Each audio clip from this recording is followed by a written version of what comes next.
Das heißt, heute Nacht mache ich dann wahrscheinlich auch wieder mehr Bosse, um ein bisschen Zeit frei zu schaufeln.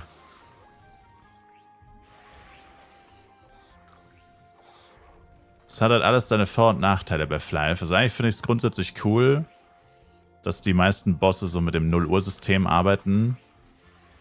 Aber dann wiederum wäre 24-Stunden-Cooldown manchmal auch geil. Also, dass ich jetzt zum Beispiel bei Clockworks reingehe und dann habe ich einfach, na gut, bei Clockworks wäre es 48, aber egal. Und dann habe ich halt 24 oder 48 Stunden Cooldown. Also nicht zweimal 0 Uhr abwarten, sondern wirklich auf die Sekunde, genau wo ich reingegangen bin, genau dann 24 Stunden später. Das hat halt einerseits den Nachteil, dass wenn du halt mal länger brauchst oder generell, ich meine, du wirst den Run nicht in 5 Sekunden abschließen, egal welcher Boss es ist, verschiebt sich halt immer die Zeit nach hinten. Das wäre der erste Nachteil. Das heißt, irgendwann würdest du zwangsläufig sagen, ja, heute ist mir zu spät, mache ich jetzt nicht mehr, mache ich dann morgen oder so. Und dann verlierst du effektiv einen halben, einen ganzen Tag, je nachdem. Also die Zeit wandert immer weiter nach hinten. Aber der Vorteil ist halt, du bist halt nicht an dieses vor 0 Uhr gebunden. Weil es halt schon ein bisschen nervig ist, dass du halt quasi ja, mehr oder weniger gezwungen bist, jeden Tag halt trotzdem immer den Run vor 0 Uhr zu starten. Und mit dem 24-Stunden-Window, ich meine, das ist eigentlich schlechter. Also für die meisten Szenarien ist es wahrscheinlich schlechter. Aber es hat halt beides seine Vor- und Nachteile. Ich meine, generell sind die 24 und 48 Stunden eigentlich sowieso schon ziemlich viel. Cooldown 48 ist vor allem ziemlich heftig. Dafür, dass der so scheiße droppt. Ist ja eigentlich, egal, alles, was ich farme ich ja immer mindestens zweimal. Also zweimal Red Meteor aktuell, dreimal Kriton, viermal Clockworks.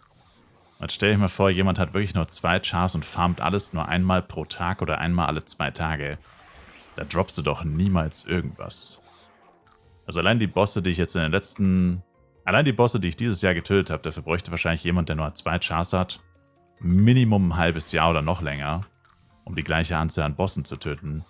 Und das heißt, selbst wenn er deutlich mehr Glück hat als ich, wird er insgesamt wahrscheinlich trotzdem weniger Kohle machen. Und das ist halt schon extrem belastend eigentlich. So viel zum Thema, dass so viele Charakter einem nichts bringen. Beim Bosse-Farmen mit den 24 und 48 Stunden Cooldown, da bringt es einem schon was. Weil dafür braucht man einfach nur so viele Chars, um die halt öfter farmen zu können. Alles andere bringt nichts. Da zählt nur die Anzahl der Charakter.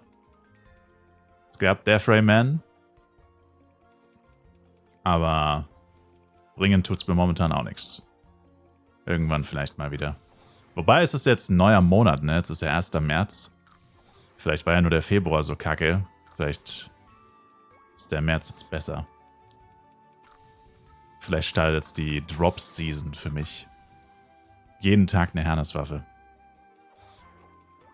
Klar. Zumindest jeden Tag ein Power Dash 10 wäre schon ein Fortschritt. Weil es so viele Tage gab, wo ich gar nichts gedroppt habe. Also nicht mal ein Power Dash 10.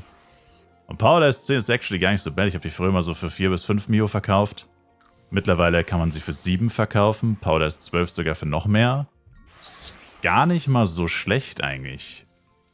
Also jeden Tag ein Power Dash 10 oder 12 als Minimum wäre auf jeden Fall schon mal eine deutliche Steigerung. Aber die sind actually auch voll selten geworden irgendwie.